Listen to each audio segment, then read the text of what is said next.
Good afternoon, everybody. I'm just going to take a few minutes to welcome you all to the one of the big events of our year. It's a bittersweet occasion, as I've said before. It's bittersweet because those of us who knew and loved Bob have this occasion to remember him and also to remember how much we miss him.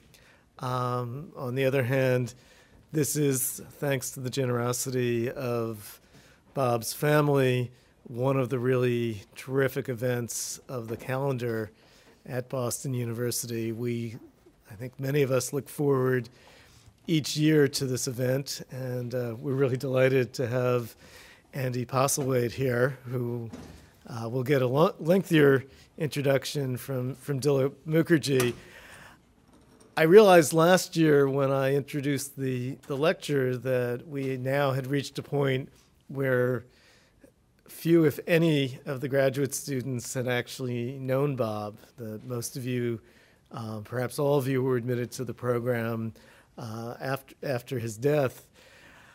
So I want to take just a couple of minutes to give you a sense of who Bob was and how wonderful and special he was. And it's sort of particularly apt to do this with Andy here because Andy gave a talk not very long after Bob arrived. And I went out to lunch with Bob and Andy, and I think Larry Kotlikoff was there and Michael Manoff. And I hadn't had much experience with Bob, although I'd been very impressed by what I had, in fact, seen. And it was after the talk, and Andy turned to Bob and said, "Well, what did you think of the paper?" And Bob looked at him and said, "It was terrible." And Andy, knowing Bob, wasn't taken back at this. I thought, that's not the way you treat a distinguished speaker, even if they were your own student. But Andy just took it. It was high praise. Right, it was high praise, right? Just took it. If that wasn't a problem, went on and said, "So what was wrong with it?"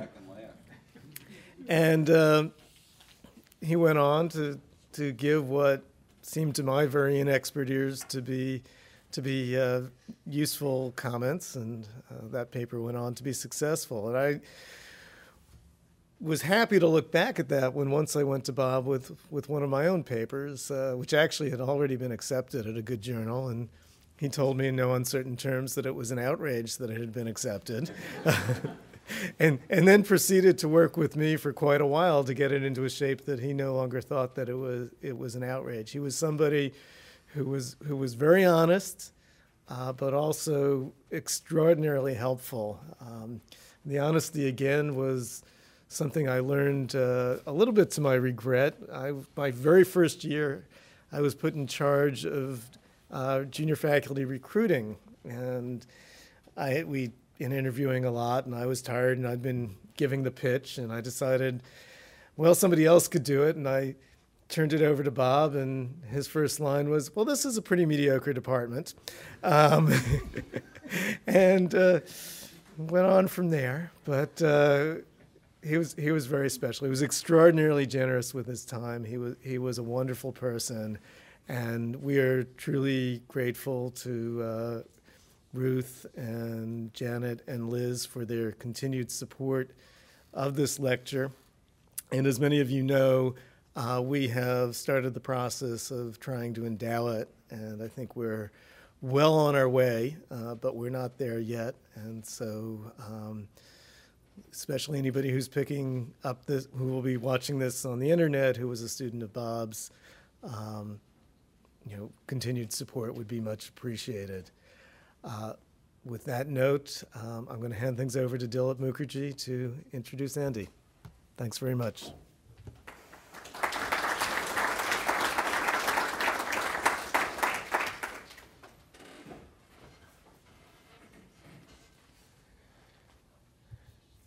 I think we are very fortunate to have Andy here for this particular occasion for at least two reasons.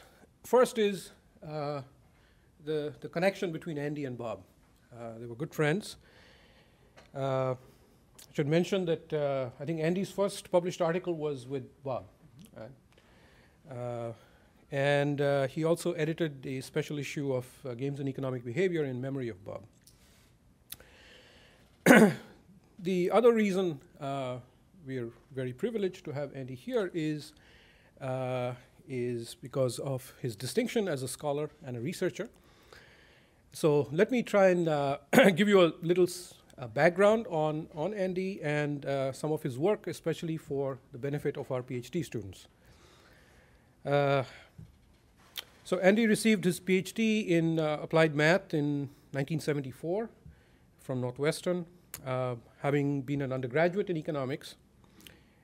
He started his career at Illinois, was there between 74 and 1980, and then he moved to UPenn, and he's been there ever since. He's visited a bunch of places, but more important, he was co-editor of Econometrica from 1997 to 2005. He is currently the editor of the American Economic Journal in microeconomics. He's on the executive committee of the AEA and the NBER. And he was a fellow of the Econometric Society in 1985 and was elected fellow of the American Academy of Arts and Sciences in 2006. In terms of research, he has over 60 papers in top theory journals, theory and applied journals. And his research spans general equilibrium theory, information economics, game theory. That's sort of pure theory side of Andy. And then applications to a wide range of areas. The papers on social norms and social isolation, finance, labor markets, law and economics, to name only a few. But let me try and describe a few of his contributions in theory and perhaps related to 701 and 703, which is the first year core sequence in micro that most of you have seen. So which takes me back to my graduate student days, because some of these papers were papers I studied as a graduate student myself. So the first paper that I knew Andy through was a paper with John Roberts on the incentives for price taking in large economies. So in 701 you see imperfect competition, and then suddenly you go to general equilibrium and you kind of wonder what the transition is. And the main difference is whether agents are taking prices as given or not. And the question is, well, some of you have asked me in class, what is the right assumption? And it's something that we don't really address. And intuitively, you would think that if there are a small number of agents in the market, a small number of sellers, they have market power, then they're not going to take prices as given, but if the market is competitive, which means something like you're competing with lots and lots of other sellers. So the rigorous proof of this is in this paper with John Roberts in Econometrica, January 76, where basically they show that if other people are taking prices as given, you have an auctioneer that's crying out prices. Whether it's optimal for you to respond with your Walrasian net demands, well, if the number of agents is finite, then it's never optimal. But as the number of agents goes to infinity, the benefits from deviating from Walrasian behavior goes to 0. Now, related to that, he had papers on manipulation via endowments, and this related to sort of mechanism design or implementation theory, which is what you see at the end of 703. So you see the principal agent problem, where agents have private information, and you have a principal who's trying to design a mechanism without knowing what it is that the agents know about their preferences and endowments. Well, most of that literature assumes that what is private information is preferences, okay? For good reason, because then the planner just, you see the revelation mechanisms, agents report their preferences, and of course they could lie, and the question is, will they lie? And the planner responds to those reports by selecting a mechanism. And the idea is, the problem rather, is to design a mechanism which is going to achieve efficient outcomes despite allowing these agents to lie. Well, most of that literature assumes that it's only preferences that's private information, not endowments. And if it's endowments that's private information, then the planner's job is really hard, because what he might end up selecting I mean, after all, this is a very centralized process. What he might end up selecting may not even be feasible. So it is a very difficult problem. So Andy is one of the few people who have probably the world's top expert on that class of problems. So he had a paper called Manipulation via Endowments in the Review of Economic Studies in '79. And I recall that paper in particular because I was just beginning research. I had finished all my coursework, and there was this special issue of the Review of Economic Studies on incentive compatibility, and incentive compatibility arrived, and there was a bunch of papers, and Andy's was one of them. And I read all of them. I just finished all my coursework. So in that paper, what he shows is that if you have a finite number of agents, and agents can manipulate their endowments, which means you can hide some of your endowment. Okay, you can just put it away in storage and not tell the planner that you have it, but then you can consume it. Of course, you can't trade it. Then no mechanism is going to be proof against that kind of manipulation. However, if it's destruction, that's the issue. Okay, the only way to hide it is to destroy it. Then there exist mechanisms that can be designed to get around that problem. And then there was a subsequent paper with Leo Hurwitz and Eric Maskin, which there were working papers floating around when I was a graduate student. And every time I managed to get hold of a copy, in those days copying was difficult. It was a long paper, 80 pages or 90 pages. But I once managed to get hold of a copy, but it was just too forbidding for me to read. And all these years, I have seen references to it, and I see now that it is published in. And so I tried to take a look at it recently, and it is still forbidding. So someday I'm going to read it. I'm going to make my way through it. Okay, let me go on to some of his other papers in mechanism design and implementation. One of the really important papers in implementation is by Eric Maskin on Nash implementation, which is a necessary and almost sufficient condition for implementation, which is called monotonicity, or Maskin monotonicity. And basically, it says that social choices should be sensitive in the same direction as individual preferences. They should be monotone. If people sort of like a particular outcome better, everybody likes it better, then the social planner should also lean in favor of that if he was doing so before. Now, the Nash implementation context is a very, very special and strange one because it assumes that the agents know everything there is to know about the environment. It's only the planner that's been left out in the code. And the problem is for the planner to somehow elicit that information. So obviously, the real problem is where the agents do not know each other's information. So that's the context of Bayesian implementation. And that's a really hard problem. And the first major paper in that was a paper by Andy with Schmeidler. That was in JET 1986, Implementation in Differential Information Economies. This is also a paper which I read at least 40 or 50 times. And I think it spawned the whole literature on Bayesian implementation thereafter, works by Paul Frey Srivastava, Matt Jackson, and so on, some of my own work also. Then let me get to the papers with Mailath on the Coase Theorem. So this is a paper in 1990 and the Review of Economic Studies, Asymmetric Information, Bargaining Problems with Many Agents. So this is about the Coase Theorem.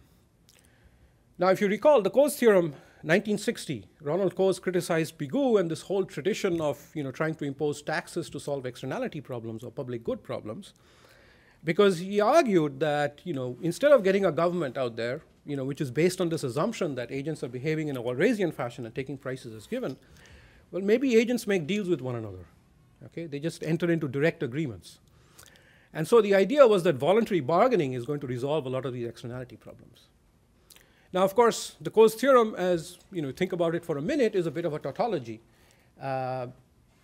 If you assume that when people sort of bargain voluntarily, then they would, like Edgeworth assumed, would go to the core, outcomes would always be efficient by definition. Okay, so the externality problem would be resolved if people could voluntarily bargain in an efficient way. So the question is what it means to bargain in an efficient way.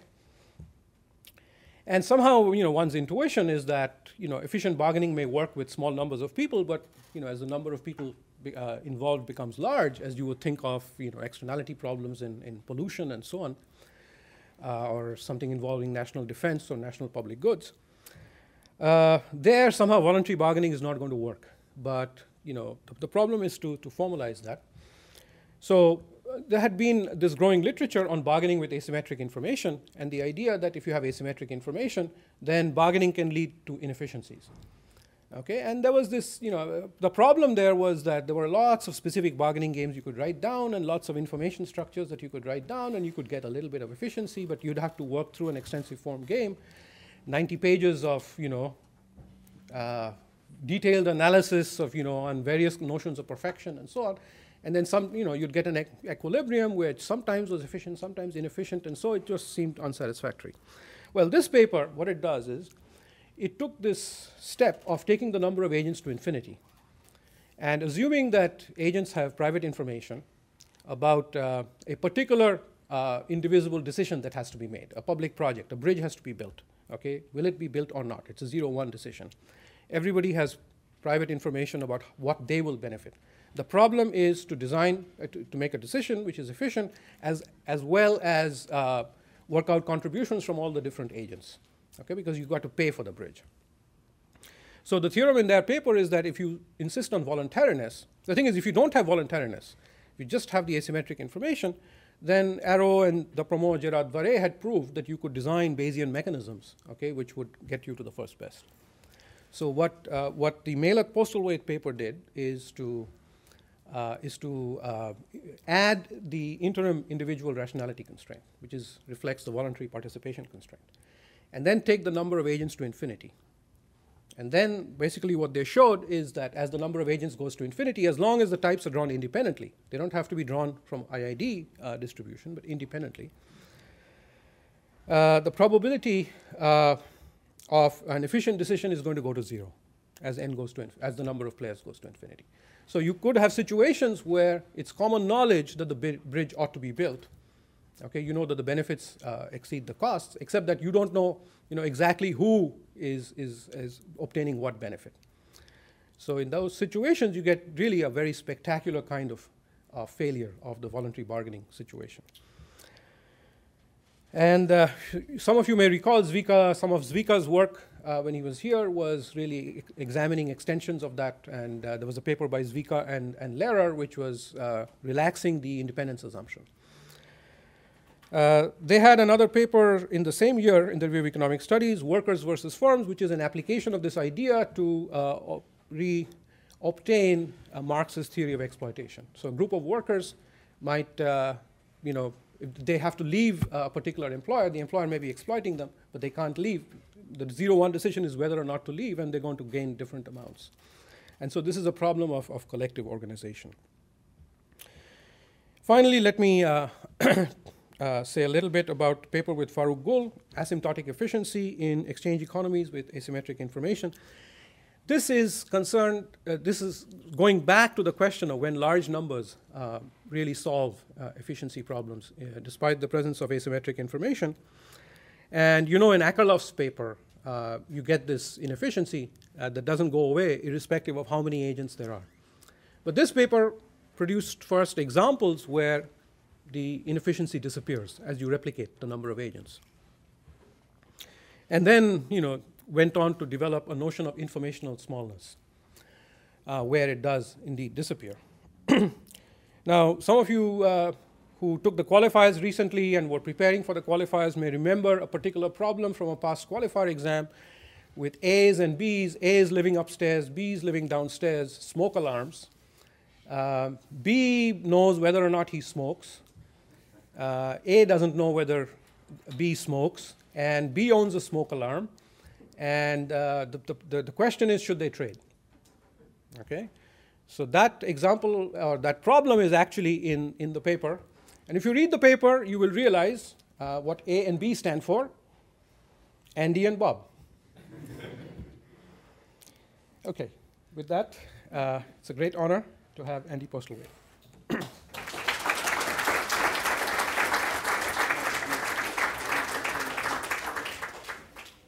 Thank you very much. It's an honor and a great pleasure to be here today.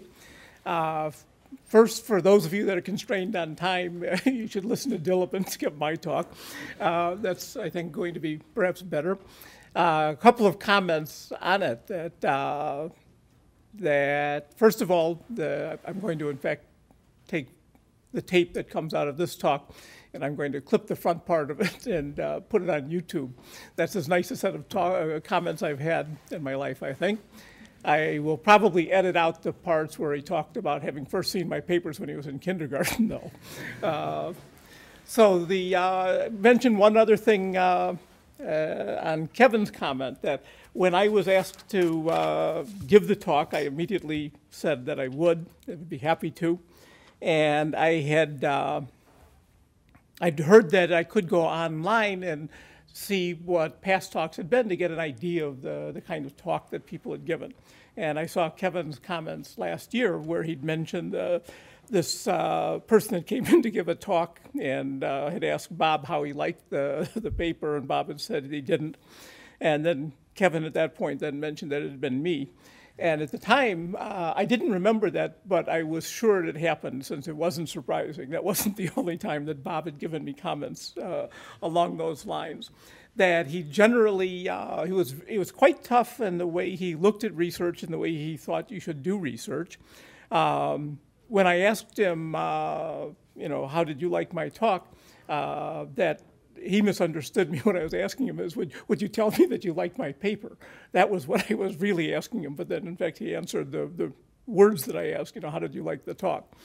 Bob always had that kind of extreme frankness. But again, it was uniform. And one thing I wanted to mention was that he had it about his own work as well. That I remember very distinctly seeing Bob give a talk and going up afterwards and saying, that's really a nice paper, I like that. He said, no, it's not. He says, it's only two people, and I had to make this assumption about the utility function. That's not what you really want. And he was as critical of his own work, or more so, than he was about other people's. There was a joke among several of us that were friends of Bob's, that if he would just stay home and let us go out on the road with his papers, that he would do a lot better in the profession than giving his own. He was very critical and pointed out all of the difficulties or problems with his own papers as well. So let me mention also that when I looked at the tape of last year's talk, Bart Lippmann had made a comment that about bounded rationality and sex. And he said that everybody is interested in both of these, but polite people don't talk about either. And I thought, well, actually, that's an interesting idea. Maybe I should do that. So I flipped a coin. Unfortunately, it came up bounded rationality. It's going to be the focus of my talk. One of the things I tell you that a couple of things that shape what I'm going to talk about today and how I talk about it. Bob had given me general advice. I think he gave it to other people as well. And he said that when you're going to give a talk, one of the things you want to do is provoke the audience. That is, you want to get them engaged. So you want to say things that they may not agree with. And this talk may, in fact, meet that criterion. He also had a piece of advice that will give me a segue into the talk itself. And that is that one of the ways that you can find topics or papers that you might write, look at the whole body of economics and game theory. Look at all of the things that we know, and that these form a coherent way to look at the world about any kind of a problem. And then with those, look around for problems in the real world. Look around for places that you see people making decisions that seem to be at odds with this. That is, we have something like the Moskowitz, Winston, and Green way to look at individual decision problems. It's 1,000 pages that basically lays out how you should look at any kind of a problem that people might face. Given that, then go back and look and see if you can find places in the world where you say, wait, that particular behavior just doesn't seem consistent with the models I've written down or the way that we understand these. So the paper that I think fits this best of Bob's is the Centipede Game. And the Centipede Game is the following. So that this is a game in which there's two players. They're going to alternate moves. And one can either go down and just take a payoff for the two people of 1, 0, or he can move across to player 2 and let 2 make a decision. And 2 can play down and get 0, 2, or pass it along to 1, who then gets to make another decision, who can either play down or across again. And now it's a simple extensive form game, and we can all presumably figure out what the equilibrium should be by looking at backward induction. If there's a subgame perfect equilibrium, if we look at the last player who can possibly move, it's player 2. And player 2 is going to, in fact, choose down and take 2, 4, because she can either get 4 by playing down or get 3 by playing across. So she'll play down. So player 1 in the previous move before that can play down and get the payoffs 3, 1. He'll get 3. Or he can play across and give it to 2, who's going to play down, and then player that he will get 2. So he'll play down. And we can go back one more step to the first time player 2 would move if player 1 were to give her a chance. And she has a choice either of getting 2 by playing down or passing it to 1, who will play down and getting 1. So she'll play down. And every time we go back one step in this, the players, in fact, do better by playing down. So the equilibrium, unique subgame perfect equilibrium of the game, is that player 1 at the first move that he has to make will, in fact, play down and get 1, 0.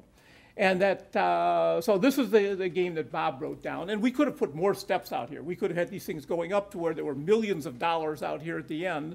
And there still would have been a unique subgame perfect equilibrium, which was that player 1 plays down at the first move. And Bob wrote this game down and simply said, that's crazy. People aren't going to play that way. That is that if I were to look at this game, I would sit there and say, well, look, that I'll pass it along to 2, and then 2 will think that we'll do better, and that at some point we'll get out to the right, and I'll get at least 2, or something like that. And Bob's basic idea with this was that there was a compelling example that with subgame perfect equilibrium, there's something missing. And that something missing is that somehow we're taking too seriously that we know what the other players are going to play. So Bob's basic idea in the paper was to say, look, let's drop the idea that the opponent is perfectly rational, and let's behave as though this is a decision problem, not a game. And let me just put positive probability that the other player is going to play on these, and put plausible probabilities, and that what I'll get is I'll get a model that suggests that I, as player 1, should pass it over to player 2 in the first stage. And people have gone back and done this in laboratories, and in fact, you do find this.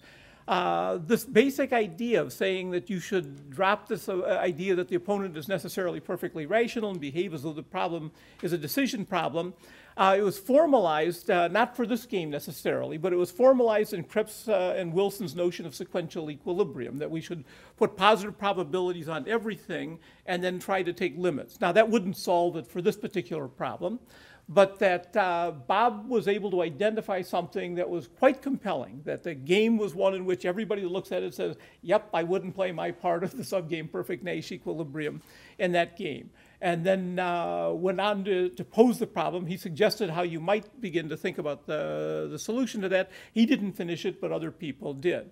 Now, the Krebs and Wilson paper, Bob's paper had 333 Google Scholar sites the other day when I looked it up.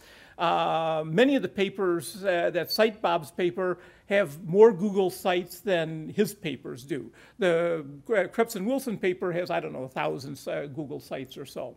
But if you looked at Bob's papers, one of the interesting things about it is that you look at the number of Google sites, then cite the papers, then click on that and look at the papers that cite Bob's paper, and look at the number of sites that they have. And you find that it's often the case that they have more sites than his paper did initially. Avinash Dixit made an argument once that I heard that if you wanted to predict what papers were really important and what, if you wanted to predict Nobel Prize winners, what you would look for are not people whose papers are cited a huge number of times, but you'd look for people who have huge numbers of secondary sites. Do the papers that cite your paper get cited a lot themselves? That is, you might have a paper that you can get into the Quarterly Journal of Economics or some such journal, which is extremely accessible, and you get 1,000 sites, each of the papers of which gets no sites themselves. That is, you can have papers that are extremely accessible, but not terribly interesting or terribly deep. I always found it interesting, as I say, that Bob's papers ended up generating papers that had a real impact on the way people do game theory and economics. He had another paper with Jacob Glaser in a different setting in which he again demonstrated this implausibility of backward induction for some kinds of problems.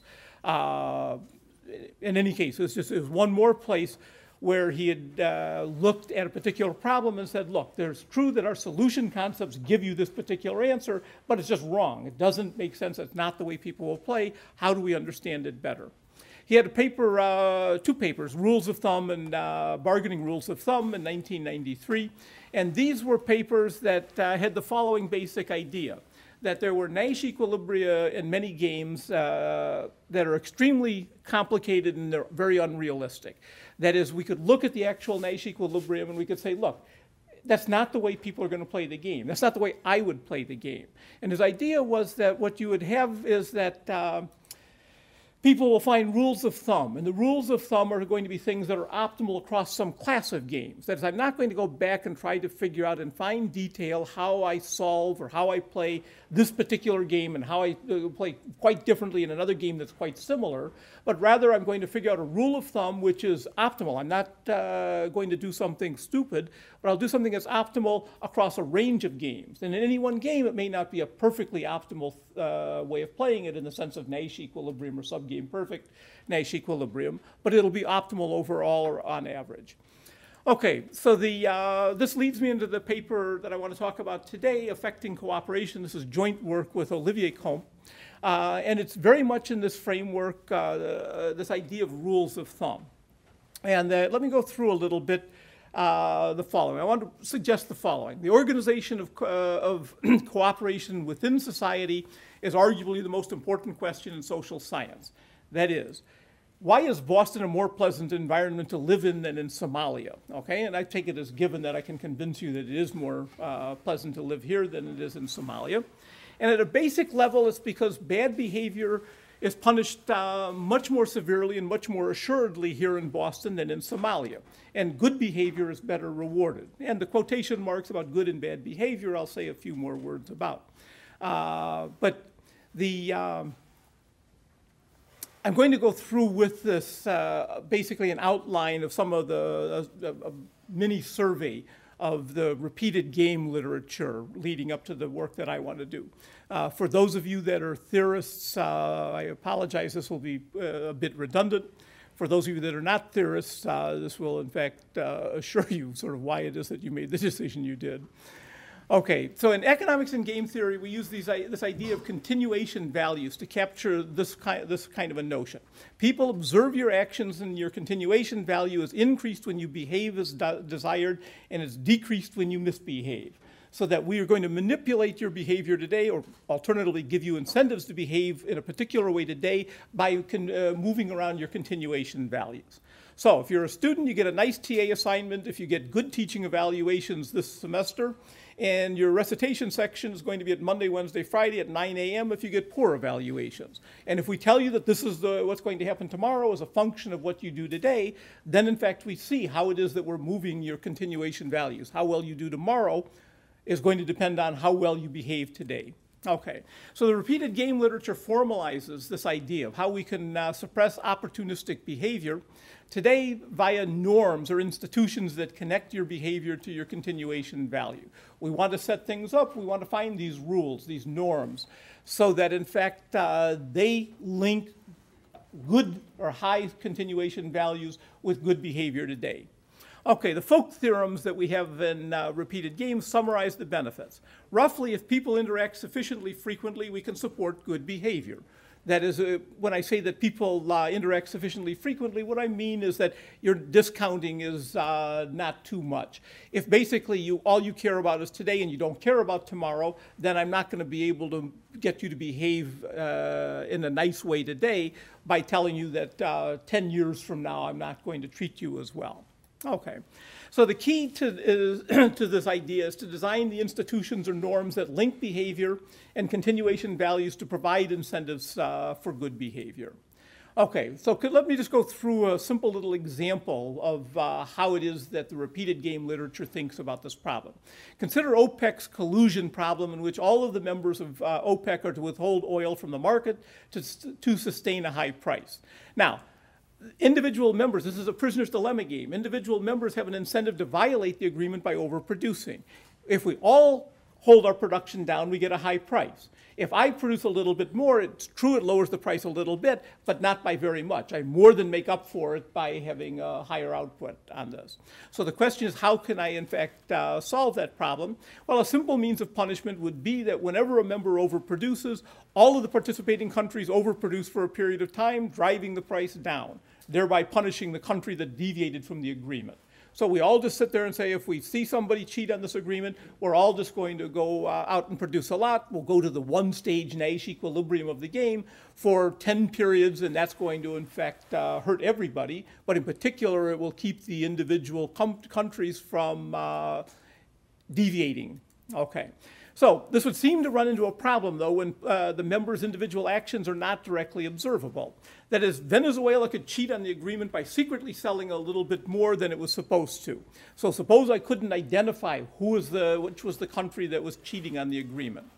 Well, it doesn't present a problem on this basic idea. We simply invoke the punishment whenever we saw the price drop due to someone's cheating. I don't have to know who cheated and sit there and say, you cheated, therefore we're going to enter the punishment regime. I simply say, if anybody cheats, one of the things that's going to happen is the price is going to drop. When the price drops, then we all just start producing for 10 periods. Okay, so the same idea of moving these continuation values around as a function of your behavior today solves the problem. Okay, what if we can't be sure that somebody cheated? So let's make the problem a little bit more complicated. What if, in fact, there's a possibility that there's a drop in demand that causes the price drop? So I don't see what people are producing, I see the price, but all of a sudden there was just a drop in demand, and because there was a drop in demand, then that's what caused this. Well, once again, it's still no problem. All of the countries can play the strategy that has them produce a lot when the price is low. I see the price drop, and I say, well, look, I see the price drop. It's true. I don't know whether Venezuela cheated on the agreement or not, but in fact, I'll just start overproducing. And you sit there and say, but wait a second, that when we're punishing now, sorry. So when we're punishing now, we know that we're punishing in equilibrium. Nobody's supposed to be overproducing. So what's happening on this is that all of a sudden I see the price drop and I say, that's too bad. I know that nobody cheated given the equilibrium strategies we're playing. Nobody overproduced, but I still have this problem, and that's that if everybody else is going to overproduce, the best thing I can do is overproduce as well. So even though we know that in equilibrium we're invoking this punishment phase when we shouldn't, it's still an equilibrium for people to behave in this way. So up till this point, we've gotten this thing that we understand how it is that we get this cooperation in OPEC. We get the cooperation in OPEC by simply having these kinds of punishments that will provide people with incentives not to misbehave, not to overproduce. Okay, so the summary so far, if I have this repeated game with noisy signals of what people are doing, we can support cooperation as a Nash equilibrium in the game. But what if there isn't a publicly listed price for oil that OPEC members can use to coordinate their punishment phases? Now what I'm going to do is I'm going to, in fact, take you down the path that says that it's not that we can keep making the problem more and more realistic, and the same idea works, that we can get cooperation with these by moving these continuation values around. But it's going to get dramatically harder now. And it's going to get harder. What if there isn't this publicly listed price for oil? It's not that everybody sits there in OPEC and they sit there and say, where's the Wall Street Journal? Let me check the price of oil today, and I see what the price is, and then we sit there and say, okay, that's what it is. But what if, in fact, what's happening on this, what if all the oil deals are done in private negotiations? That is, I observe that I'm not able to get a reasonable price for my oil. I sit there and I come into this thing, and normally we negotiate, and I'm supposed to be able to get $60 a barrel. And I'm bargaining with you, and I'm not able to get $60. It doesn't look like the bargaining is working out. I'm only going to get $40 a barrel. So now, this might be because somebody's cheated on our agreement, and it's caused to start a punishment phase. So that sort of is like the story I told a minute ago. But What if it's due to a private shock that only I've been subject to? What if it turns out that when I couldn't get my $60 a barrel with you, it turns out that's just because you had a demand shock? Nobody cheated out here. Nobody cheated out here, and it's only my problem on this. You might think that, well, it's the same as we did before. We don't have to, in fact, punish just because somebody cheated. We'll punish just when the price is low. But the problem with this is that if I start to produce a lot, this is going to look to others as though it's a deviation, and they'll begin a punishment phase. So that if nobody deviated, I see a low price, next period I overproduce a lot. Now what that's going to mean is that other people is going to start spreading by like contagion. Other people are all of a sudden going to find that, in fact, they have a problem, and they're not able to sell as much as they were supposed to be able to as well. So that they'll, in fact, think that, this is the time to start a punishment phase. There's two new problems that are going to come up here. First, there's a new incentive constraint that we didn't have before. When all members observed this public signal, I knew that they were going to produce a lot after the certain prices. The price drops, everybody's going to produce a lot. And it's optimal for me to produce a lot, okay? But now there's a new incentive constraint here, and that this punishment strategy of producing a lot, the punishment strategy of producing a lot is going to institute a costly punishment phase that would otherwise be avoided. That is, I have to sit there and say, look, that when I see a price drop, then in fact I have to worry that maybe other people didn't see this yet. So that maybe in fact if it's only an individual shock, if I don't start overproducing, we won't go into this punishment phase at all. I have a new incentive constraint that I didn't have before. And there's a second one, how are we going to coordinate on when we end this punishment phase now? That before, when countries saw their first bad signal, when the countries see their first bad signal at different times, if each of them thinks that they should punish for 10 periods, I start punishing in one period, you start punishing in a period later, somebody else punishes a period later, then all of a sudden I think we're supposed to be done after 10 periods, but then he's still punishing me. I don't know if that's a punishment or a deviation. All of this idea of how we manipulate your continuation values by moving around the behavior of other people is going to be dramatically harder now. As long as there was a public signal, whether it was noisy or not, I see in the Wall Street Journal if the price is low, then all of us start overproducing. That's fine. We know when to begin. We know we're supposed to be punishing for 10 periods. We know when to stop. When these are private signals now, I have a problem of knowing when we started and when we're supposed to stop. Those problems are going to make cooperation dramatically harder. Okay. So these problems are not easily fixed. When we move from this noisy public signal of what players have done to noisy private signals, the problem of finding Nash equilibria that support cooperation becomes hugely more complicated. Okay, and that's, so the first part of what I wanted to say is that we have this repeated game literature that gives us a good idea of how we should think about how cooperation can be affected in a society, how it is that we can punish people that misbehave, even if it's costly to us. All of this works when we have public monitoring, that is when the signal that you're going to get about what other people have done is public. Everybody has seen the same thing. So we understand quite well how we get cooperation in games that we never see in the real world. That is, there are no games of public monitoring, where public monitoring means it's common knowledge, what it is that we saw. That is, we don't have that. There's always a little bit of private monitoring in the problem. That is, there's no guarantee that even if the price was published in the Wall Street Journal, am I positive that, in fact, you got your Wall Street Journal today? If you didn't get the Wall Street Journal today, then you didn't see the same signal I did. So that as soon as there's that chance, and you sit there and say, but look, it's only 1 chance in 10,000 that I didn't get the Wall Street Journal. The problem is there's a discontinuity here. As soon as there's a little bit of private monitoring, that is, as soon as it's not common knowledge, absolutely common knowledge about the signals that we saw, there's a problem in all of this coordination. Okay, that's basically what I want to talk about today then. So my bold claim is what I just said. Every interesting real-world problem is characterized by some private signals. So that if we wanted to understand cooperation in the real world, we know very, very little about this in game theory. We simply haven't looked at problems. Well, we've looked at them, and we know a little bit about them, and I'll say a little bit about cooperation in these kinds of games, but we know very little about it at all. Okay, the problem of coordination does not get small even if the extent of private signals is small. As I say, you don't get a continuity theorem that says that here's the public signal, and you'll see it with probability 0.99999, and with probability 0.00001, you'll not see it. That is, no matter how many zeros I put in front of it, the problem still remains. The coordination problem will remain and just simply doesn't disappear.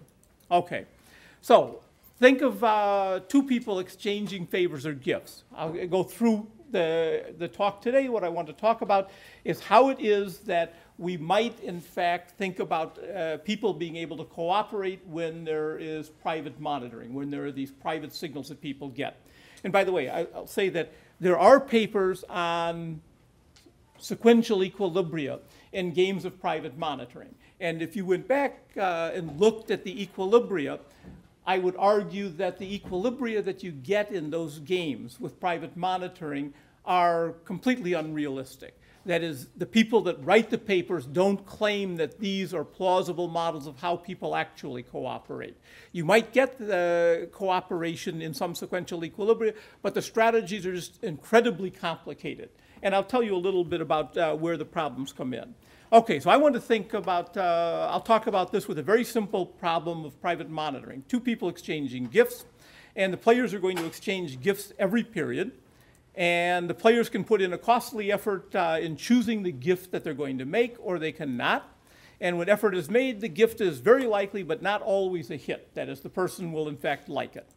The recipient makes an inference about whether effort was put in based on her evaluation of the gift. That is, I make a gift to my wife, and she can decide on whether she likes this or not, whether it seems that I made an effort to put an effort in choosing the gift. Okay, so I'll write this down. This is just going to be a prisoner's dilemma game. The actions are going to be defect or cooperate.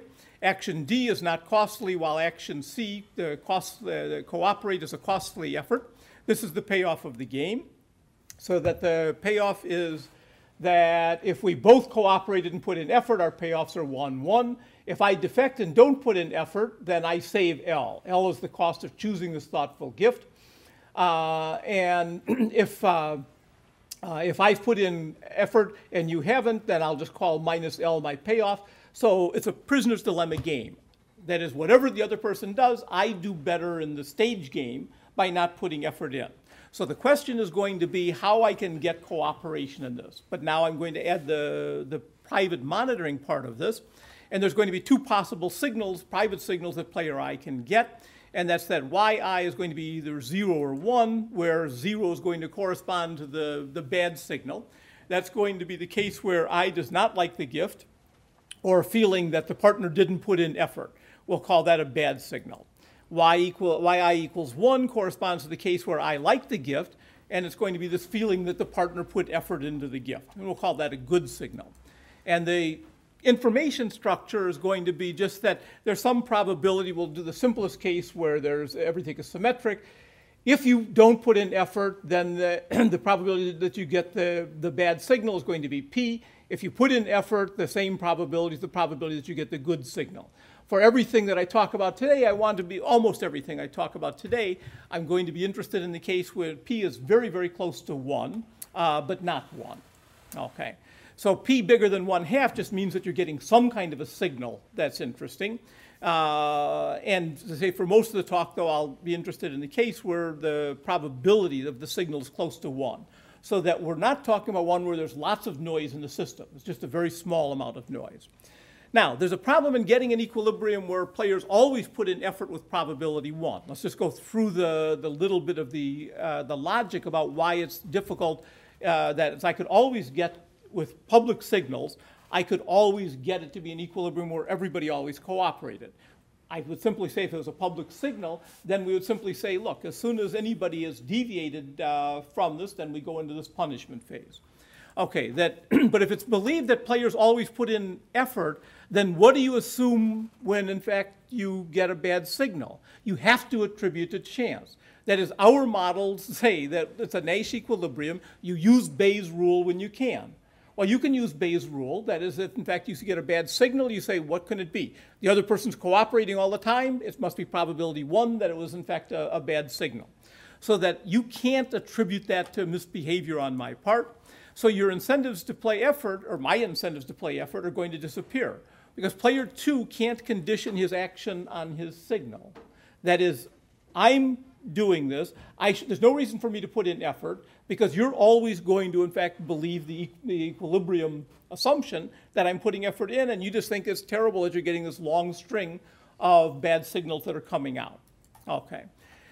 So, but if I were to play the game, how would I actually play this game? So that this the idea that I would actually believe that this was this long string of mistakes, I don't think so. I tried that with my first wife, and it didn't work. Okay, so that in fact, these kinds of games, the way we think of these Nash equilibria, that's just not the way people would play the game. If I was going to play the game, then the probability, what I would do is I'd think that, well, if the probability that I get a bad signal is something like 0.01, what I'd think about doing is I'd think about saying, look, let me cooperate as long as the proportion of bad signals is not bigger than 0.01. It's supposed to be 1 in 100 chance that I get a bad signal.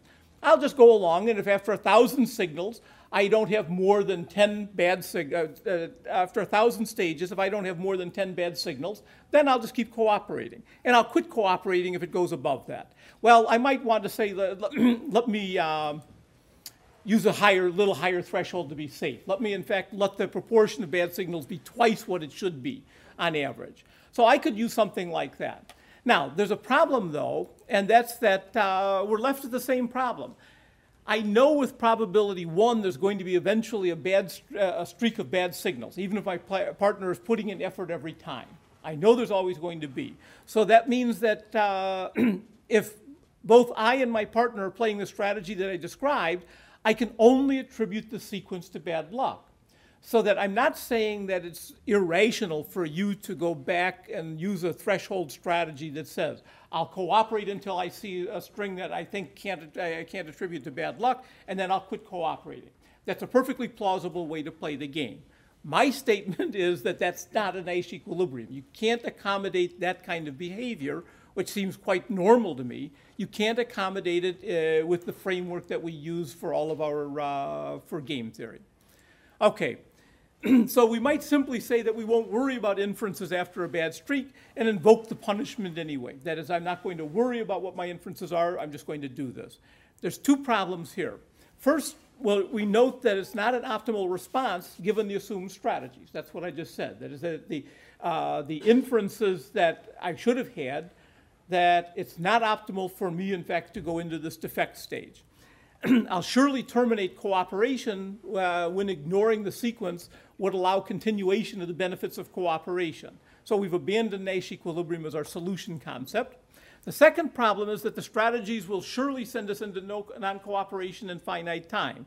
And as a consequence, we're going to forego the bulk of the potential games when interaction is frequent. The second problem might not be so bad if we could do like the members of Opec. We'll punish for 10 periods or 100 periods, and then we'll go back to cooperation. But again, you have it, that's not so easy here. With the Opec problem, we all noticed when the price dropped and we knew that the period that we were to begin our 10-period punishment phase, we could coordinate on that, and we could coordinate on getting back to the cooperation stage. But here we have the same problem of coordinating the start and finish of a punishment phase.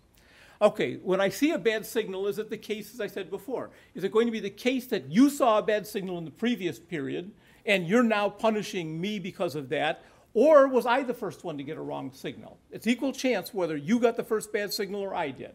And if I got the first bad signal, maybe I don't want to, in fact, send us into this punishment phase, so that I have this extra incentive problem that I don't normally have with repeated games. Okay, so the summary so far is that it's not clear how cooperation can be sustained in the simple example with private monitoring. And I'll say more than that the difficulties we've discussed so far are not due to our not seeing an obvious way to get some cooperation. It's not that we just have to think a little bit harder about this, that the literature offers a way out of the problems that we've discussed, but that the incentives, to play effort can be restored. But how do they get them to be restored? The only way you can make an inference about what I played last period is if in equilibrium I'm playing defect some of the time. So if I'm mixing strategy and say sometimes I play defect and sometimes I play cooperate, then in fact you're going to make a non-trivial inference. The signal you get is going to be connected to the behavior that I play, and now in fact there can be a consequence to my not behaving well. Okay, so there's the two ways to get the inference. One way is to bring uncertainty into player one's behavior.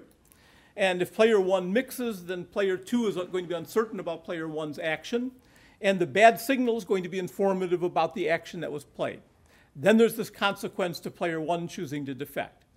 But again, for player one to mix, this is what's wrong, I think. I started out by saying that what Bob would tell me is that look for the place where when you look at the games or look at the analysis and see what the theory tells you, and if it looks crazy, then go back and ask yourself what's wrong with this. For player one to mix, he has to be indifferent between putting effort in and defecting. Player two can make one indifferent if she mixes in just the right way. That's the way we get mixed strategy equilibria, is that I play in a way just to make you indifferent. But how do I, to do all of this? The mixing probabilities have to be precisely calibrated. Well, they always do for any game. But now, in here, it's going to depend on the exact payoffs and the signal probabilities. That is, for me to, in fact, give you the exact incentives for you to mix, I have to be mixing that's going in a way that depends on the probability that you're getting a good signal when I put in effort and the probability that you get a bad signal when I don't put in effort. All of these things make the behavior particularly hard to find. The argument I want to make is simply that the equilibria are just way too complex to compute in general.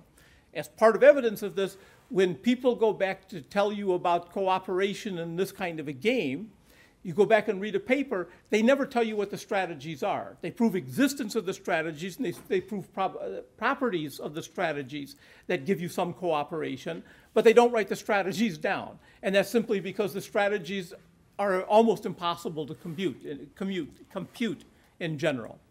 Okay, there's another way, that's the belief-free approach. And in the belief-free approach, continuation play is chosen so that for each signal, player two's continuation payoff is independent of his current action and his belief about player one's private history. That is, we don't try to, in fact, manipulate your, I don't try to manipulate your continuation value. What I try to do is I try to play in a way so that, in fact, your continuation value is independent. And that if it's independent, then it doesn't matter what you play. And all you do is you take your strategy and try to make my continuation value independent. But this is sort of kind of crazy, I think, and that the whole idea of the repeated game literature that sounds plausible is the idea that I want you to be punished in the future if you misbehave today. And this is sort of playing it in a beautifully technical way that simply says that we'll do it in a way that the continuation values don't matter. Okay, and again, to create the indifferences, the behavior must be finely tuned to all of the parameters of the game, the payoffs, and the monitoring structure. Okay, so the question. If I were to summarize this, in games with private monitoring, the equilibrium strategies have to be finely tuned to the parameters. They really depend in a way that we don't think is plausible. And the strategies are extremely complex or they're unintuitive. There's also no story about how players might get to play equilibria. That is it introspection? That is, how do I decide how I would play one of these complicated strategies? Do I look at the game and try to introspect? But if I do this, then how would I get a precise idea of the distribution of signals which I don't observe? That is, you're getting signals, but I have to, in fact, know what those are to be able to play my part of the equilibrium strategy. Is it learning? Well, if you thought of learning, you think of learning as being something, well, I'll try this strategy. If that doesn't work for a while, I'll try this one. These strategies are incredibly complicated, so that, in fact, you can't even find, it's hard to write down one of the strategies that you might think of. So trying to think of experimenting across strategies doesn't make much sense. Okay, so that's all a statement that says that the existing literature on how you would cooperate in this very simple two-person repeated game with private monitoring, how would they possibly cooperate? Okay, so I want to suggest a modification of Nash equilibrium. I'm going to drop away from Nash equilibrium and offer an alternative. And it's going to be one that talks, this is partly a behavioral kind of a model, and it's partly a model of bounded rationality. So I want to take seriously the idea that there are some limits on the people's ability to be able to compute these strategies. And I want to write down a model of how they make decisions, how they play the game. And the model should, in fact, have some positive plausibility. If at the end of this, after I show you the way they behave and I show you that they cooperate a lot of the time, if at the end of it you say, but look, that seems to be a completely implausible model of how I might behave, then in fact I don't make any money. That in fact the paper can only be interesting if at the end you say, yeah, that sounds like a plausible description of how people might behave. So there's a finite set of possible mental states, okay? And so that this is going to be like an automaton, so that if it starts to look like an automaton, it's because it's fairly similar. So there's this finite set of possible mental states that player I can be in. The mental state that player I can be in at a given time depends on the previous play of the game. Okay? And the mental states are not payoff relevant for today. That is, I'm going to talk about the game as having mental states where you're either upset or in a normal mood, but I don't mean these to, in fact, be giving you different payoffs for being in those states. They're simply summaries of the of the history of the play of the game so far. The set of mental states for player I is exogenously given. It's not a choice. And what we want to think of here is simply that there's some kind of evolution that's determined how many mental states that we have. Okay? But the only important thing for now is that it's a finite number. Okay, the change in a player I's mental state from one period to the next is described by a transition function. And that the transition function is that, look, you start out in the previous period in that mental state, and you played this action in the previous period. You got that signal about what your partner or your opponent did in the previous period. And there's one other variable out here, which is going to be it's not subscripted, it's going to be a public signal. And I'll talk more about that in a minute. So that the state that you end up in is just a function of all of those things. So it starts looking like macroeconomics, I guess. So it's a transition function.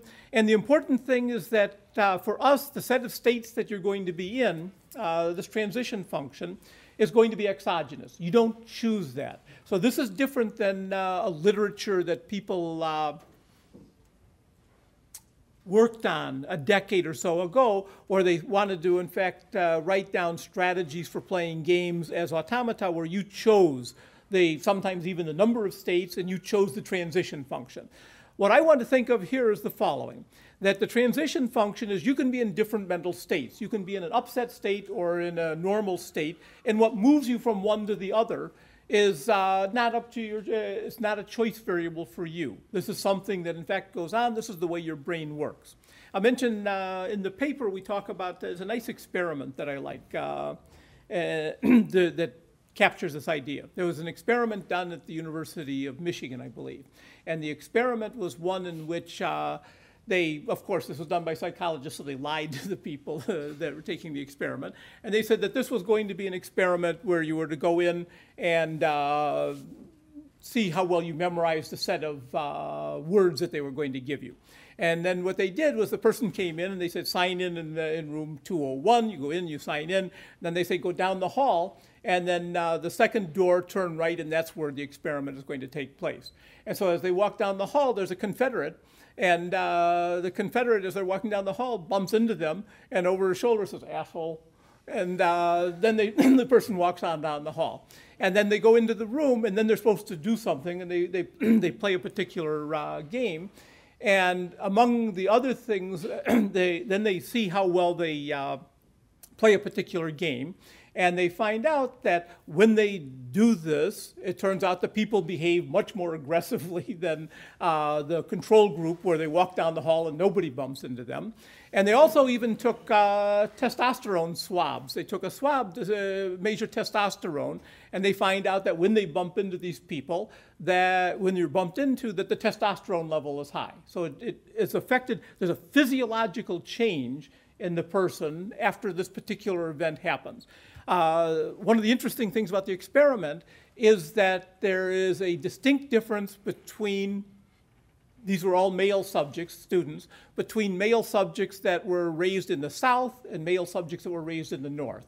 This particular aggressive behavior and the testosterone increase are significantly different in the Southern students than in the male students. And they wanted to interpret this as being how you grew up. Were you in fact supposed to respond to these things? Were they important? So that when I talk about this idea that the set of states, this transition function is exogenous, this is what in fact I have in mind.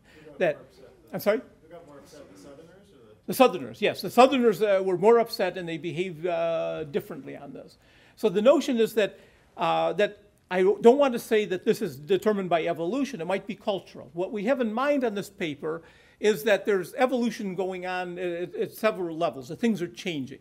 That the number of mental states you have, what your brain looks like and what it's capable of, is determined by evolution and changes very slowly.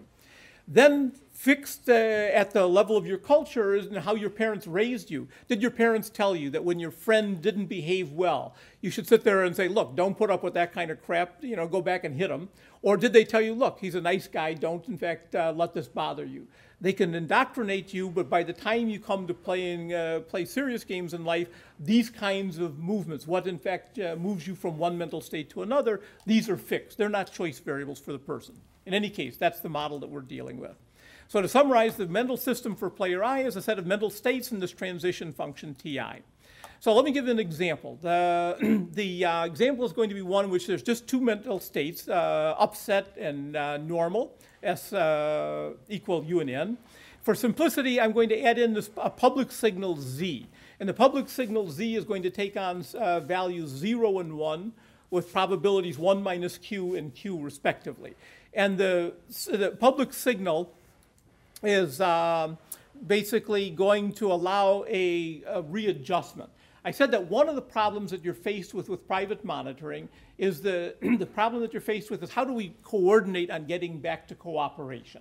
And I'm going to, in fact, for the simple example here, I'm going to cheat on that and I'm going to let there be a public signal that people observe that's going to allow them to re-coordinate. That's not necessary. And I'll talk a little bit at the end about how you can relax that. So here's the system so that you can be in a normal state, and you'll stay in the normal state unless you get this bad signal. If you get the bad signal, you'll go into the upset state. And while you go into the upset state if the public signal was 0. You didn't get this resetting signal. And you'll be in the upset state until the public signal is Z equals 1 that takes you back to the normal state.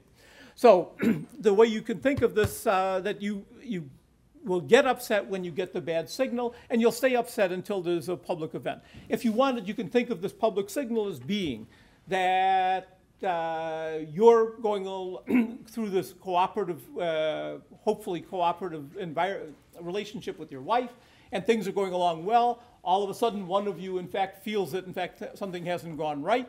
They quit cooperating. That puts the other person into the upset state. You stay uncooperative like this for a while.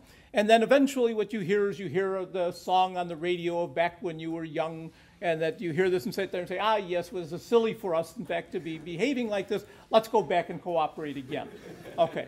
So if that sounds like if that doesn't sound like a plausible story, then in fact, I'm not going to have any luck with you today. But as I say, that this paper is semi-autobiographical. That that the idea is that I think this captures the way people might actually play the game, that they play games, and that's in any case going to be. This is the mental system then. By the way, I'm willing to take clarifying questions on mental systems and so on. Okay, so let me give you a second example. And a second example is of the system is similar to the other one, except we don't use the public signal. That is, we simply say that if I get a bad signal, I become upset. If I'm upset and I get a good signal, I'll go back to this normal as soon as I get a good one. It's like a tit-for-tat kind of a thing. Now, what I won't say very much about this, but I put this up here just to show an alternative two-state mental system. And in the paper, what we show is that you basically can't get cooperation. That if this is the mental system that you have, it's too forgiving. And that if you have something like this kind of a mental system with that kind of a transition function, you won't be able to cooperate for almost any parameters. What are the parameters? The parameters are L. What's the cost in the prisoner's dilemma game? And what's the P, the probability that, in fact, that you're getting an incorrect signal or the correct signal? And Q, what's this resetting probability? For practically no parameters can you get cooperation with this kind of a mental system. Let me just give a third mental system just to give you an idea of this. Let me suppose I add in a third state, annoyed. I have a normal state, annoyed, upset.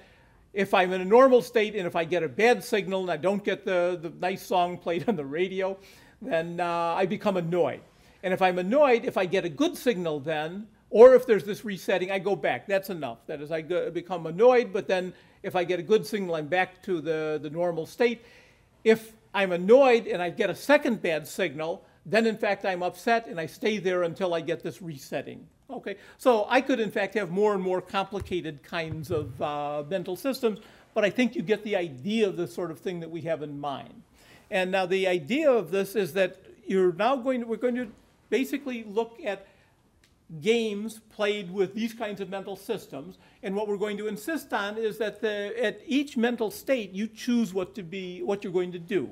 You don't choose the transition function. You don't choose what's going to make you upset or what's going to keep you from being upset. What you can do is you choose what do I do when I'm not upset and what do I do when I am upset. Okay? And now these mental states of upset and not upset or normal, I have only 4 possibilities for strategies then. I can defect at both the states. I can cooperate at both of those. I can cooperate when I'm upset and defect when I'm in a normal state or not upset. Or I can cooperate when I'm not upset and defect when I am upset. So I have only 4 strategies. So it's a very simple game compared to the standard kinds of repeated game strategies that I would have. So limiting myself to this small, finite set of mental states limits dramatically the set of strategies. Now, a lot of what I'm going to say is that I'm interested in the case even if I had a large number of mental states. Even if I had a large number, as long as it's finite, I'm basically going to have a qualitatively different problem than if it's an infinite. If it's a finite number of mental states, that's going to force me to collapse a bunch of histories together. That is basically what's a mental state. All it says is since I'm saying that you must play the same thing in the mental state, it says for all of the histories that could have gotten you to that mental state, you have to play the same thing. Doesn't matter whether, in fact, you arrived in state N. It doesn't matter if you arrived in state U. Doesn't matter if you arrived there 10 periods ago, 20 periods ago. Whenever you're in state U, you have to do the same thing. And that's going to make things dramatically different in terms of the possibilities of cooperation. Okay. So the interpretation of the framework is what I just said. In the standard setting, a mental state would be an information set. And the player, we're assuming that the player can't distinguish between the histories that lead to a given mental state, and hence must have a strategy that's a constant across those histories. Now, I don't insist on this interpretation. That is, we're saying that you play the same action for whenever you're in a mental state. If you want to interpret that as a rule of thumb that says that, in fact, you're just going to use that kind of a strategy, that's fine. Everything I'm going to talk about is going to be simply say that the strategies we consider are the ones that have you playing the same action whenever you're in a mental state. Okay, so as I say, you can think of them as rules of thumb. So the behavior that we're interested in, the candidate equilibrium strategy, is going to be as follows. When you're in the normal state, you cooperate. When you're in the upset state, you defect. Okay? And if I combine that with the mental system SI, which was the set of mental states you could be in, and TI, the transition function that's moving you around in your different mental states, that's going to generate the following kind of behavior. That is, player I plays C as long as he receives the gift that's thoughtful, or when ZI equals 1, he plays D otherwise. And so intuitively, as I say, player 1 triggers a punishment phase whenever he gets a gift that he thinks is not appropriate. And the punishment phase ends only when the signal Z equals 1 is received. So the public signal Z gives this idea of possibility of resetting. As I say, if Z were not in there or something like that, then this punishment phase would be absorbing. As I say that, I'll say a word about it at the end, that how it is that you can drop this public signal. So how do you evaluate strategies? Well, we're just going to look at the ergodic distribution. Look at the state profile. That is, there's a two-person game. You're in one state, I'm in another state. That tells us the joint state. That joint state is going to tell us, along with our transition functions, that's going to, along with a pair of strategies, if those are the strategies we're playing, we start in a particular state. That determines the actions we take. That determines the signals that we, in fact, are going to get from the other person. That's going to, in fact, determine the new states. And that's just going to be a transition function that moves across pairs of states. So I'm basically going to be cycling through all of these pairs of states with these strategies. And we'll just denote by Q sigma, that's going to be the transition matrix associated with the strategy pair and the transition function, the ergodic distribution over the states that are induced by this. So the transition functions, their strategies just are going to tell us the probability over what state we're in at any given time. Okay. That's going to give us this long-run probability distribution that you're in state S is just given by this phi sigma. So yes? My action just depends on whether I'm upset, not whether you're upset. Right. You don't know my state. I can't. Right. Okay. That you know the signal that you're getting, but you don't know the state that. I see you're saying that, in fact, maybe that was the reason my first marriage didn't work. Huh? That's what I was thinking. No, so that I think that I should be careful, but I think that if you were getting a noisy signal about the state that the other person was in, unless it's a perfect signal, you'll have the same kinds of problems.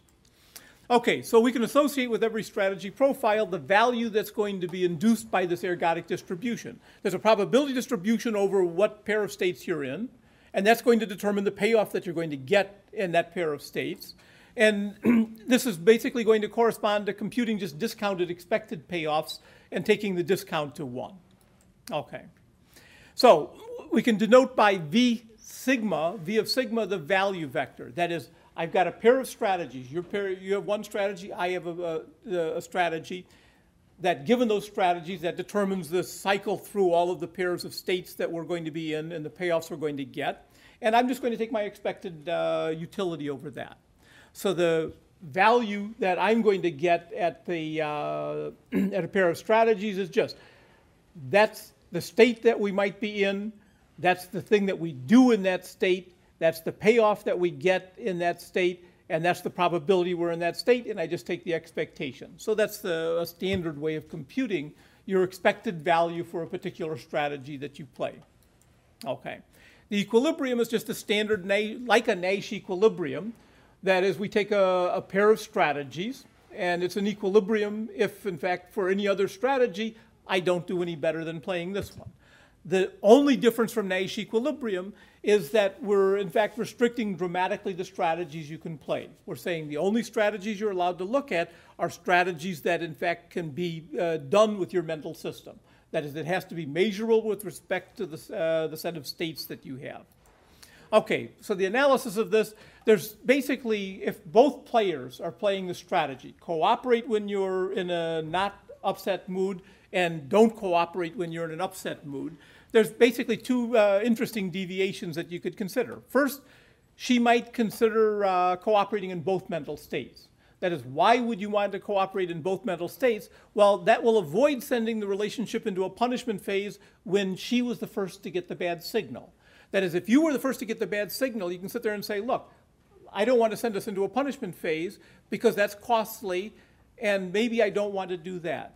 So that the cost is going to be that if you weren't in the first one to get it, if you were the second one to get it, you're going to cooperate through the punishment phase that was initiated by your partner. So L has to be high enough for this to be unattractive. That is, if L is very low, you say, look, it doesn't cost me much by just letting the other person take advantage of me when they started a punishment phase, but what I gain on the other side is I get this big gain from cooperation. So L has to be reasonably high, that you don't want to sit there and say, I'll just cooperate all the time. The second possibility is that she chooses to defect in both mental states. And if she defects in both mental states, you're going to get a higher payoff in cooperation phases, because in fact you're getting this extra benefit of not putting effort in. But those phases are going to be much shorter now, because in fact with probability 1 minus Q is the probability that you don't get this resetting signal, and P is the probability that you're going to, in fact, your partner is going to get the bad signal if you play defect always. So for this, L can't be too high or this deviation will be attractive. If L is really big, you sit there and say, look, here's the deal. That is, we're going to go back to this cooperative part, and I'm going to cheat immediately, and I'm going to get a huge payoff. Then we're going to go into this punishment phase until you finally get reset, and then I'm going to get another big payoff when I cheat again. So that basically what there's going to be, when P is close to 1, there's going to be a range of parameters. That is, if L is too big or too small, then in fact we aren't going to be able to cooperate. But for some Q's and L's, then the strategies that I just described will be equilibrium. That outside of the range, the only equilibrium that you're going to get is people defect always. They can't cooperate. And this is a picture of if I looked for the case when Q, this resetting probability is 0.3. When the probability of resetting is 0.3, then this is the range. This is P on the horizontal axis. This is L. L tells you how serious is the prisoner's dilemma component of the game.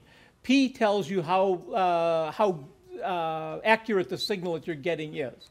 So that when the signal is very inaccurate, it's very difficult. There's very small range of L's that you're going to be able to have that will allow cooperation. When the signals are more accurate, you get a bigger range of L's that are going to be possible parameters for which you can get cooperation. Okay, so this is basically the structure of the game. It's one that says that there's this finite mental system. And with this finite mental system, you're going to be able to get cooperation if people's strategies are restricted to the strategies that can be programmed with that mental system. Okay, so let me skip over some of this. Let me just say it in words. Okay. That you might ask, why is it that if evolution is supposed to be driving some of this, why is it that we don't simply get more mental states? If you're working with 2 mental states, why don't I just get a 3rd mental state and really take advantage of you? And the answer is, it's not necessarily beneficial to have another mental state. If you have an additional mental state, it's true that there's going to be some advantage that you can take some advantage of the other person. But it may be that when you're playing optimally, that the only thing the other person can do is defect always. So in the paper, there's an example that shows that, in fact, for some range of that the range of parameters for which you can get cooperation changes. That is, that there'll be some parameters for which you can get cooperation if both of you have 2 states, but you can't get cooperation anymore if one of you has 3 states. So it's not unambiguously better to have more mental states in a world like this. That, as I say, that you can, with more mental states, it may harm the cooperation possibilities because it's more ways that you can deviate and do better from this. Okay, so that I'll close by just saying that I've talked about a very simple kind of a world in which we have this game in which it's 2 persons playing the same game over time with the same signal structure. That one of the points that I want to argue is that, that if I want a model of cooperation, that my relationship with my wife, the current wife, that with my relationship with my wife, when I do this, it's not that every game is exactly the same. But in fact, there are times when maybe I'm supposed to wash the dishes, maybe I'm supposed to get the groceries, I'm supposed to do these things. the signal structure is moving around. The payoffs are moving around a little bit. So that as hard as it is to think about how you would play a sequential Nash equilibrium, sequential equilibrium for the game when everything was the same period after period, it's going to be an order of magnitude more complicated when you go to a world in which the games are actually changing across time. Not by very much, maybe, but by some. So that in the paper we talk about the robustness to a number of things. That is, that it can be that the gift exchange doesn't have to be simultaneous. It could be first one, then the other. It can be heterogeneous stage games where the payoffs and the signal structure change and so on. So that it's meant to be a model in which, as I say, I would argue captures at least the way I understand cooperation to work in the relationships I'm in. Okay.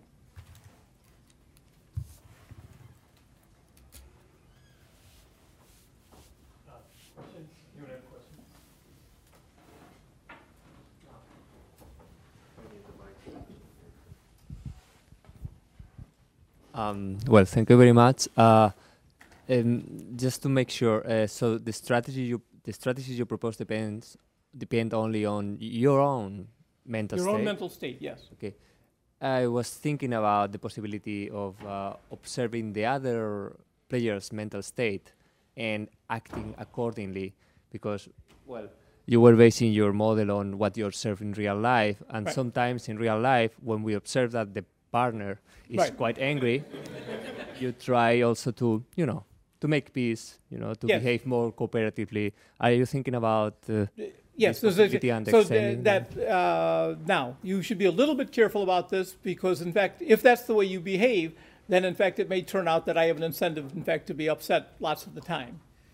That, so that you have to be careful about whether, in fact, you can be strategic with respect to your mental state. And as I said to Larry when he asked a similar question, that if you think that you're getting a perfect signal about the other person's mental state, then that might be fine. If you don't have a perfect signal of what the other person's mental state is, as soon as that becomes noisy, that there's some chance that you're wrong about the other person's mental state, then, in fact, there's a problem.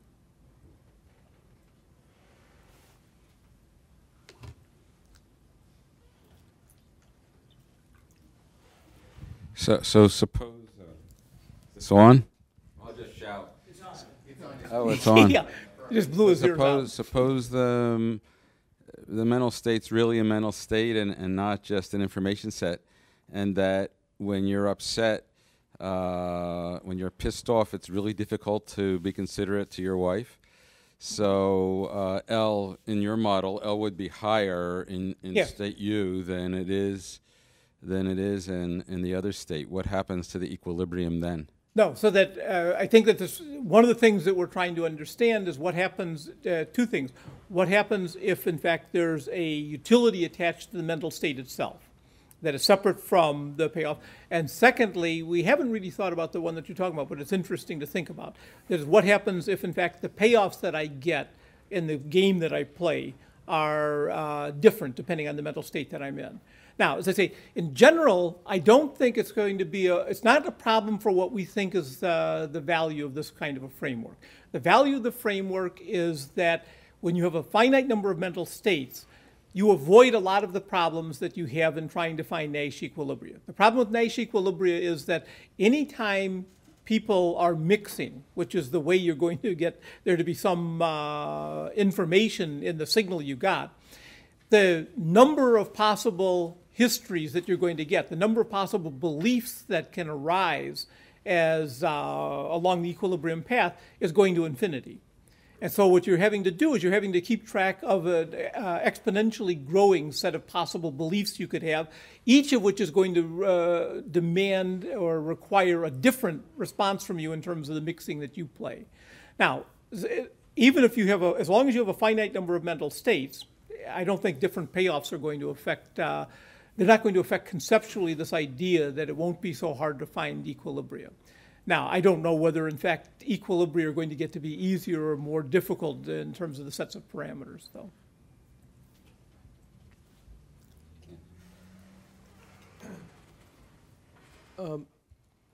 I guess I have two kind of related questions. One is remembering a paper by Stephen Smale a long time ago, where I think he was restricting. The paper was called something like "Does Bounded Rationality Resolve the Prisoner's Dilemma?" And he was restricting players to choosing actions that were functions of, I think, the payoff or the action of the other player, and then generating the long-run equilibrium that comes from that stochastic process, and showing that there existed an equilibrium in that restricted class of strategies. Right. So this seems kind of similar, but I guess that was a classic repeated game. And here you've got the private monitoring. The private monitoring. So I'm just wondering, I mean, the way he formulated it seemed very attractive to me as a description of how people play. No, that yet can be fine. It did not, it didn't really cut much ice with most game theorists. But do you think that the existence of the private monitoring makes us more willing to consider sort of this kind of formulation of behavior? I see. You're telling me somebody else tried something like this and didn't make any money. Why am I?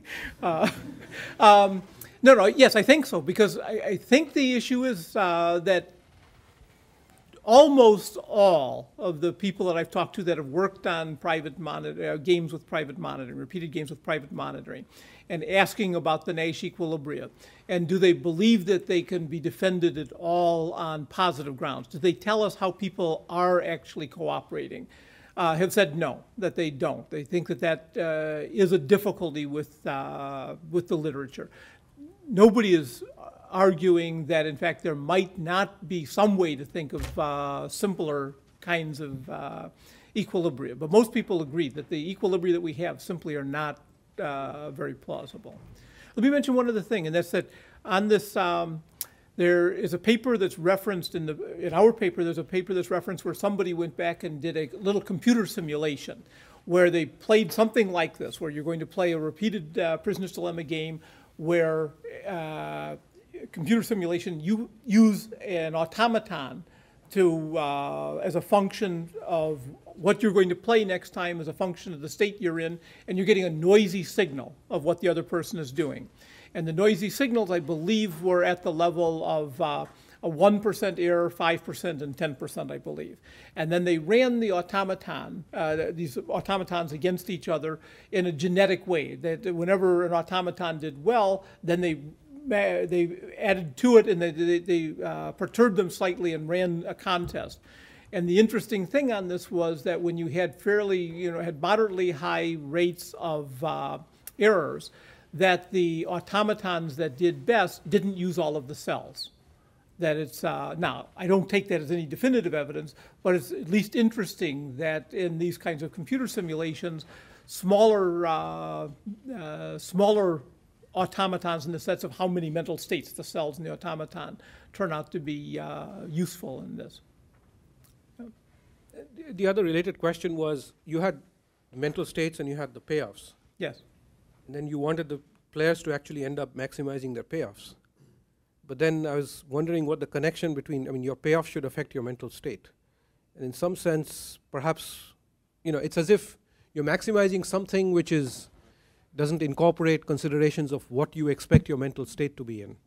But payoffs ultimately are perhaps, so if you think of utility or satisfaction in some sense as, an important attribute of the mental state, then payoffs should enter into the determination of the mental state. And then the objective of the player itself may be something about the nature of the mental state itself, the expected utility or something like that. That's right. So what we're saying, you have a strategy. You're playing a strategy, cooperate in N, defect in U. And now I can think, if I play the same strategy, what's my average payoff going to be? Roughly, that's what we're looking at. And I play that and I look at what my average payoff would be. Then I say, what if I defect always? What would my average payoff be? And our equilibrium notion is one that says just play the strategy that, in fact, gives you the highest average payoff, given what the other person is doing. And the mental state sort of just is a device that constrains the choice of strategy. Yes. But I'm asking rather, have you thought of a context where it also enters the objective function? But I'm not mental quite sure. State itself. But are you thinking that, in fact, I get utility from being in one mental state rather than another? That's my utility. That's what I think of. I have high utility and low utility. I see. And my payoff affects my utility. I see. So that No, but no, maybe I don't see. I thought I did. But let me ask again. So that normally, if I'm saying maximize my average payoff, then I'm saying that in fact that my average payoff is the utility that I get. But you're saying something different from that. But that utility is unrelated to your mental state in your Yes. theory. I'm Right. saying why. I mean, it would seem to me natural if you're trying to describe most human beings that mental states are affected by their payoffs. But now you're thinking of the mental state as whether I'm happy or sad. Okay. Whereas again, I'm treating the mental states for now as not having any payoff relevance. Now, as I say, I don't think qualitatively the parts that we want that you can find plausible kinds of strategies that would give you cooperation, at least in some instances, I would think would still be robust to adding in payoffs for the different mental states. But now you're saying a little bit more, and that's something I haven't really thought of. And that's what if I start, my payoff starts moving my mental state around as well. Right. Yeah. And I haven't really thought about that. Yeah. One more quick question. As long as he wants. Yeah, this has been a fascinating talk.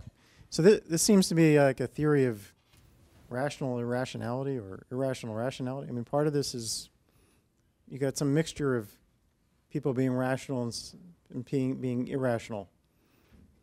Some combo, Yeah. right? Sort of, except that to the extent that if somebody wants to tell me I'm being irrational because, in fact, I can't remember every conversation that I've ever had with every person in every book that I've ever read. If you tell me I'm not irrational, that I'm being irrational, since if I just remembered all of that stuff, I would be doing better. That is, at some point, I don't want to call it irrationality to say that there are constraints on what our brain can actually do.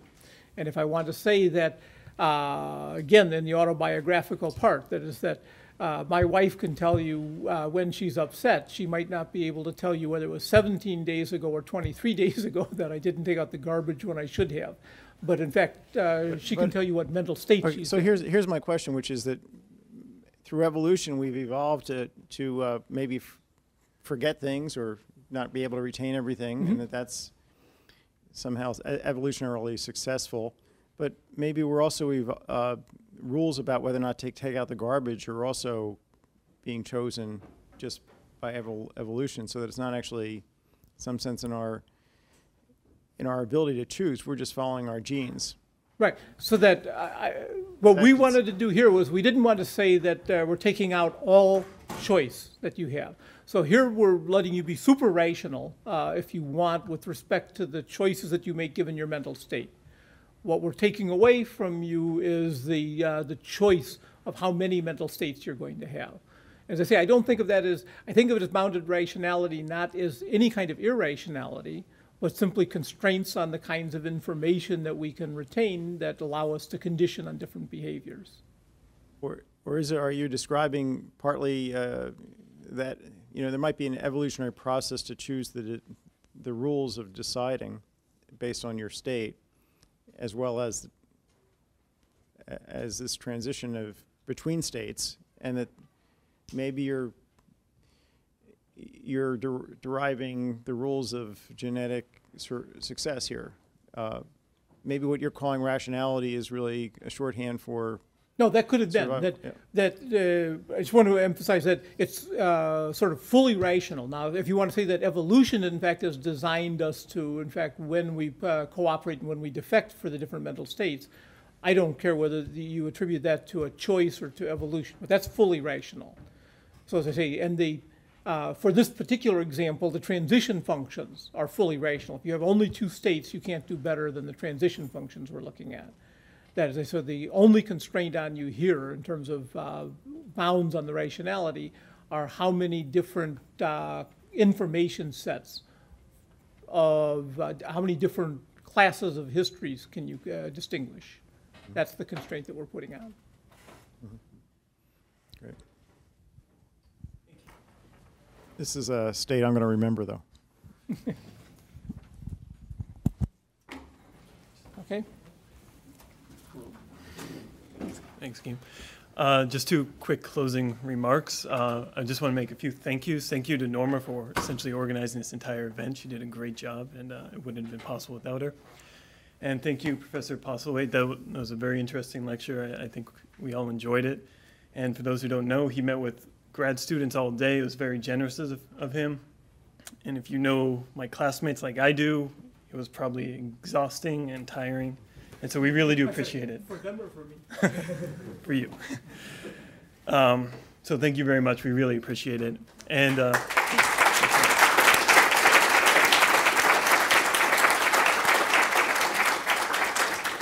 and also thank you to the Rosenthal family for your continued support. This is a great event. Grad students and faculty alike all appreciate it very much.